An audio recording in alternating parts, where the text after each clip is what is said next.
ငွေဝင်စီးကြောင်းလေးဖွင့်ကြမယ်အခုဒီဗီဒီယိုလေးကိုကြည့်နေတဲ့သူမြည်သူမဆိုဘလို့ဘာတာဝန်မဆိုငွေဝင်လွယ်ခြင်းနဲ့ငွေဝင်လမ်းကြောင်းတွေပွင့်ခြင်းနဲ့ငွေကြေးကန်တွေကောင်းမှုခြင်းနဲ့ဆိုတော့ငွေဝင်လမ်းကြောင်းလေးဖွင့်ပေးရမှာဖြစ်ပါတယ်ပစ္စည်းလေးတစ်ခုပဲလိုပါတယ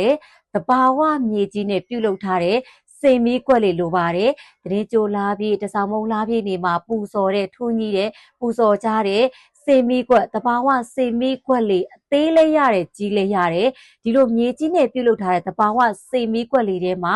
ရေအပြည့်ထည့်ပြီးတော့ညအိပ်ရမဝင်ကြီးကိုယ့်ရဲ့အိမ်အပေါက်ဝတကားပေါက်ဝဘေးမှာထားပေးထားမယ်ဆိုရင်ငွေဝင်စီးကြောင်းတွေကသူ့အလိုလိုပွင့်လာပါတယ်ရေနဲ့ငွေနဲ့ကအတူတူပဲရေစီးချောင်းတွေဖွင့်လိုက်တဲ့ကဲ့သို့ကိုယ့်ရဲ့ငွေဝင်စီးချောင်းတွေဖွင့်သွားတာဖြစ်တဲ့အတွက်အခုဒီဗီဒီယိုလေးကတော့2026 3လပိုင်း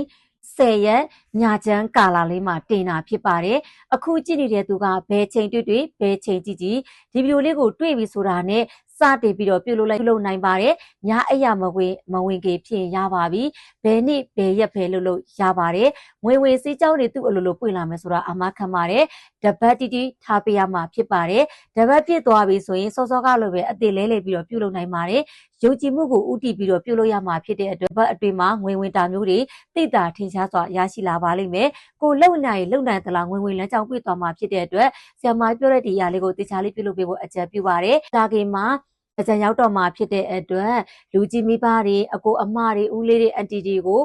ထူးထူးခြားခြားကြော့ခြင်းနဲ့ကုသိုလ်တွေရခြင်းနဲ့လက်လာပါတွေပွေ့ခြင်းနဲ့ဝမ်းလဲဝအကုသိုလ်လည်းရဖြစ်ခြင်းနဲ့ဆိုရင်တော့ဆရာမလေးကိုယ်တိုင်ထုတ်ထားတဲ့လက်ကီးဖျောင်းနိုင်လေးတွေကိုမိဘကိုကြော့တာမျိုးတွေအကိုအမဆရာသမားတွေကိုကြော့တာမျိုးတွေပြုလုပ်နိုင်ပါတယ်ဘာလို့လဲဆိုတော့ဖျောင်းနိုင်ဆိုတာကလူတိုင်းအတွက်တိမ်တော်တယ်လူတိုင်းအတွက်လိုအပ်တယ်မိပြတ်ရေးအသုံးပြုမလားဖះရှင်ကိုလှူဒန်းမလားဒိဋ္ဌံနေဝင်မလားဒိဋ္ဌံနေပူဇော်မလားဒိဋ္ဌံနေပြုလုပ်မလားအမျိုးမျိုးအသုံးပြုလို့ရတာဖြစ်တဲ့အတွက်လက်ကီးဖျောင်းနိုင်လေးတွေကိုကိုယ်တိုင်လည်းအသုံးပြုမယ်မိဘတွေကိုကြော့မယ်အကိုအမတွေဦးလေးတွေအန်တီတွေဆရာသမားတွေကိုကြော့မယ်ဆိုရင်ပို့ပြီးတော့အကျိုးကျေးဇူးတွေရမှာဖြစ်ပါတယ်အခုဆိုရင်ဆရာမလေးရဲ့လက်ကီးဖျောင်းနိုင်လေးတွေကဒီလိုလေးတွေလာတာဖြစ်ပါတယ်เนาะအခုဆိုရင်ဆရာမလေးဒီမှာဖာလေးတွေနဲ့ထုတ်ပေးထားတယ်ဒီတစ်ဖာဆိုလို့ရှိရင်မြန်မာငွေ2000ကျပ်ပါတိုင်ပေါင်း120ပါတာဖြစ်တဲ့အတွက်120ဒိဋ္ဌံကိုစပြီးတော့ဝင်လို့လည်းရပါတယ်ဝင်မဲ့လက်ပွေမဲ့စီးပွားတွေတိုးတက်ပါမယ်ရှင်ဒီလိုဖာလေးနဲ့လာတာဖြစ်ပါတယ်ခိုင်ခန့်မှုကလည်းကောင်းတယ်တည်သက်ပါတယ်ရှင်3လကုန်လို့တကူလာရောက်ပါတော့မယ်တပေါင်းကုန်လို့တကူရောက်ပြီဆိုရင်တင်းချံရောက်တော့မယ်တင်းချံရက်တွေခါကြီးရက်ကြီးတွေမှာဆိုရင်မြန်မာလူမျိုးတော်တော်များများကမိဘတွေကိုကြော့တယ်ဆရာသမားတွေကိုကြော့တယ်အဖိုးဖွားတွေကိုကြော့တယ်ဒီလိုကြော့တဲ့နေရာမှာညာတော့အပြည့်ရေကြော့တယ်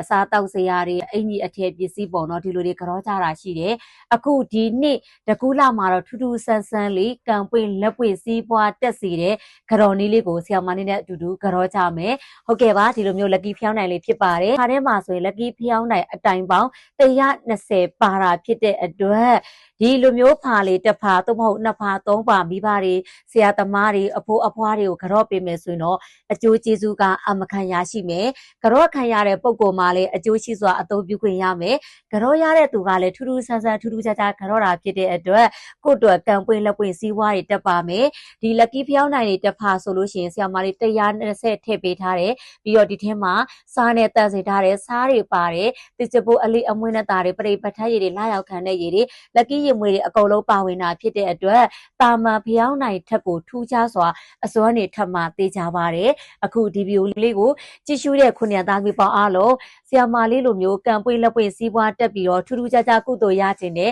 ထူးထူးခြားခြားကြော်ပန်းလေးဆင်ခြင်းနဲ့ဆိုရင်တော့ခါကြီးရက်ကြီးတင်းကြံရက်လေးမှာလူကြီးမိဘတွေကိုဒီလိုမျိုးလက်ကီးဖျောင်းနိုင်ဖားလေးတွေကြော်ပေးဖို့အကြံပြုပါတယ်အခုဈေးလေးကတက်သွားပြီဘာလို့လဲဆိုတော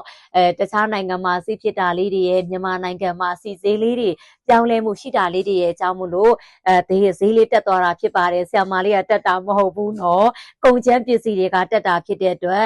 ်ဈေးလေးတက်သွားတာဖြစ်ပါတယ်ဒီလိုလက်ကီးဖျောင်းနိုင်ဖားလေးတွေက2000ခွဲတန်ဖားရှိတယ်3000ခွဲတန်ဖားရှိပါတယ်ရှင်နော်ဒီဖားလေးကတော့2000ကျပ်နဲ့ရမယ်နော်မြန်မာငွေ2000ကျပ်နဲ့ထူးထူးဆန်းဆန်းကိုယ်တိုင်လည်းသုံးပြုလို့ရမယ်မိဘတွေကိုလည်းကြော့လို့ရမယ်ဆိုရင်အရန်ကိုမှကောင်းမွန်ပါတယ်ပြီးတော့ အိမ်မှာအသုံးပြုမယ်ဆိုလို့ရှိရင်လည်းသူကလွယ်ကူတယ်ကိုယ့်အိမ်မှာအသုံးပြုမယ်ဆိုရင်ဒီလိုဖာလေးကိုဖောက်မယ်တတိုင်းပြီးတတိုင်းပူစော်မယ်အသုံးပြုမယ်ပြီးသွားလို့ရှိရင်ဖာလေးကိုပြန်ပိတ်ပြီးတော့တခြားတက်ရက်လေးကောင်းမွန်စွာထားလို့ရပါတယ်အိတ်တွေနဲ့ထည့်ထားမယ်ဆိုရင်အပူချိန်ကြောင့်မလို့ပျော့သွားတာအရေးပျော့သွားတာကောက်သွားတာတွေဒီလိုဖြစ်နိုင်တယ်ဖာလေးနဲ့ဆိုလို့ရှိရင်တော့တခြားလေးတက်ရက်လေးဖြစ်မယ်ပူစော်ပြီးသွားပြီဆိုရင်ဖာလေးကိုပြန်ပိတ်လိုက်ပြီးဖာလေးကိုဖွင့်ပြီးတော့ပြန်ပြီးတော့ပူစော်လိုက်ဒီလိုလေးတွေလွယ်ကူစွာပြုလုပ်လို့ရတာဖြစ်ပါတယ်အော်ဒါတင်နဲ့သူပဲရမယ်အခုထုံးမလောက်ဖြစ်နေပါတယ်ဒီနေ့ဆိုလို့ရှိရင်လက်ကြီးဖြောင်းနိုင်ဒီလိုမျိုးဖာပေါင်းမနေဘူးပို့ရတာဒီတော့အခုကြည့်နေတဲ့သူကလည်းမာယူခြင်းနဲ့သုံးဆွဲခြင်းနဲ့မိဘတို့ကြော့ခြင်းနဲ့ဆိုရင်တော့ကြိုတင်အော်ဒါတင်ပြီးတော့မာယူဖို့ဆရာမလေးကအကြံလေးပြုပါတယ်နော်အရန်ကောင်းလို့ပါဆရာမလေးအာမခံချက်နဲ့အားလုံးကိုမျှဝေပေးတာဖြစ်ပါတယ်ကျေးဇူးတင်ပါတယ်